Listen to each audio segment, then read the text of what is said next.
Hey Sun Devil fans, Sandy Charles here for DevilsDigest.com, and I'm joined by our publisher, Hoda Rubino.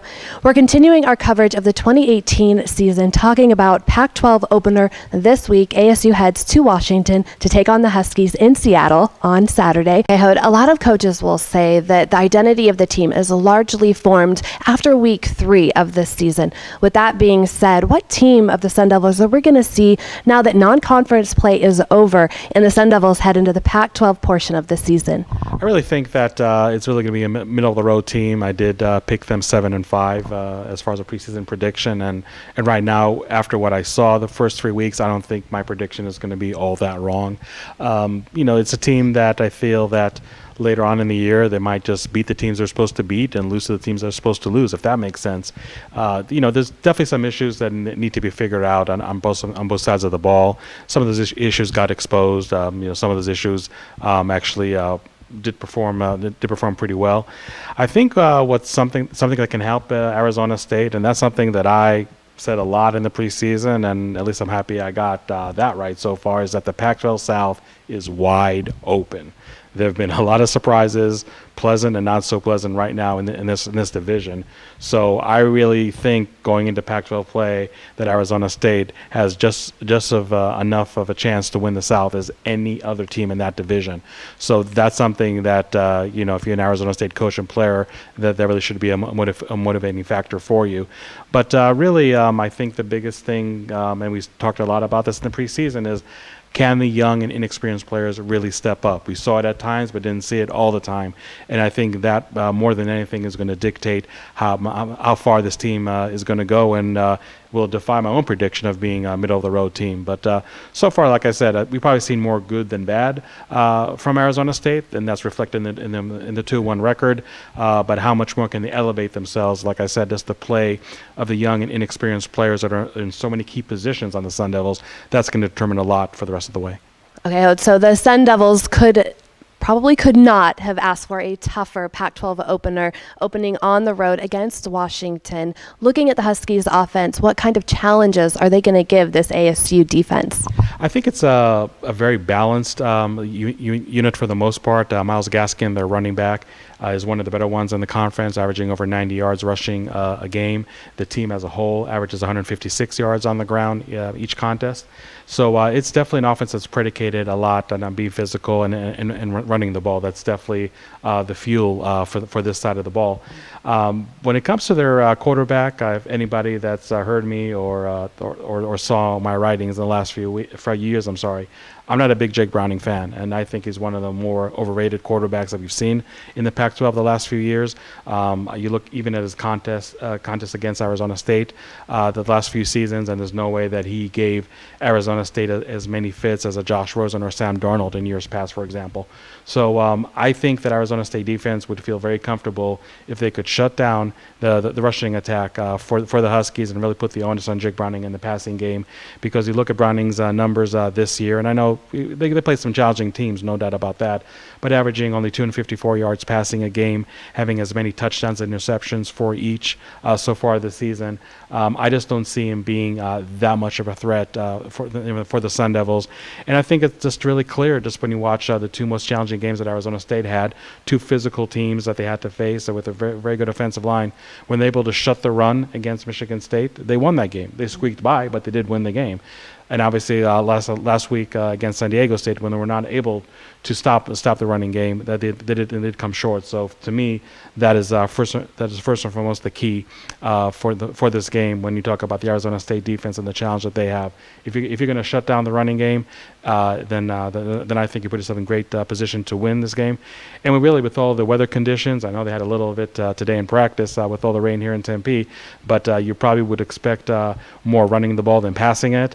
And again, I think it's something that Washington is very comfortable in the element, but at the same time, more rushing attempts by the Huskies means more opportunities for the ASU defense to stop the run.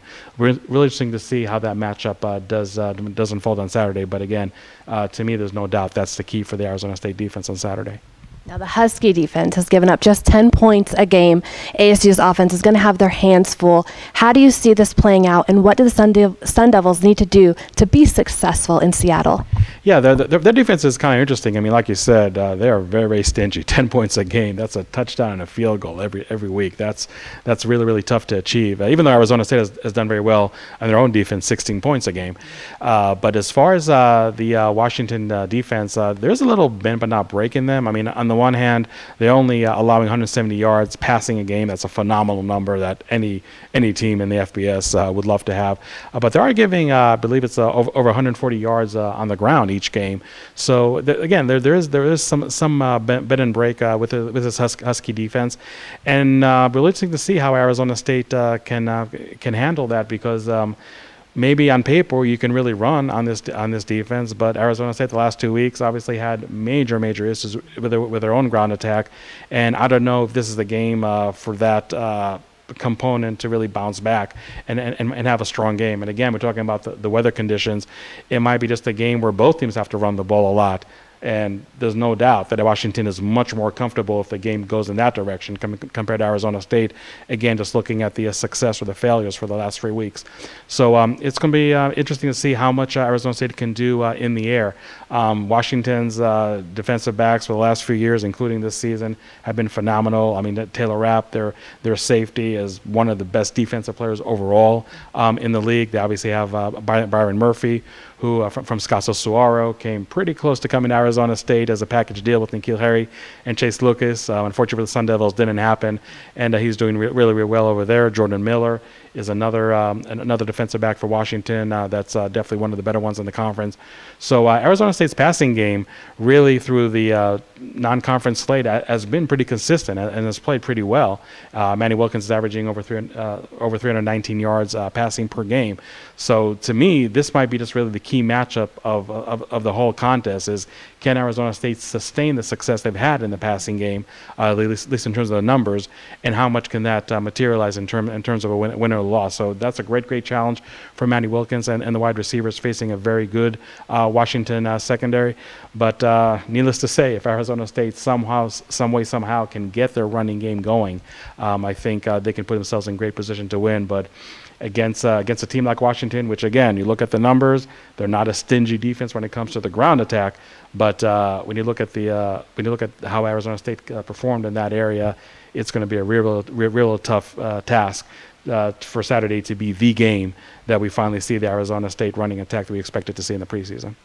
Now, ASU definitely wants to bounce back after a disappointing loss to San Diego State last week. What's your prediction? What do you think? Can ASU pull off a win in the Pac-12 opener? Yeah, I think the matchup over here is something that does not favor Arizona State. Again, I just have to look at last week, and I know San Diego State is a very different team than Washington. I mean, maybe the only similarity between these two contests is that Arizona State is hitting the road again. Obviously, going to face much more adverse conditions in terms of crowd noise, in terms of the weather, obviously.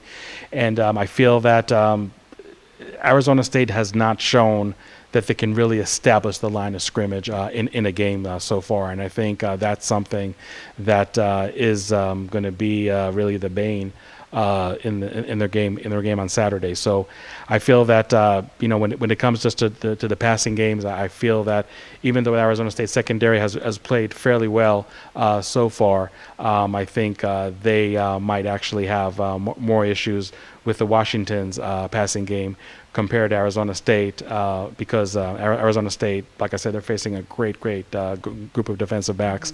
And again, if the running game issues still persist, and then Arizona State is just forced to win this game via the air, I think just like last week in San Diego, that can spell a lot of trouble. So I don't see Arizona State starting Pac-12 play the way they wanted to, and I see this game going the Huskies' ways, Washington 30-21. Thank you, Hode. Keep it locked in at DevilsDigest.com for all of our in-game and post-game coverage this weekend, and of course throughout the entire 2018 season. For Hode Urbino, I'm Sandy Charles. We will see you Saturday.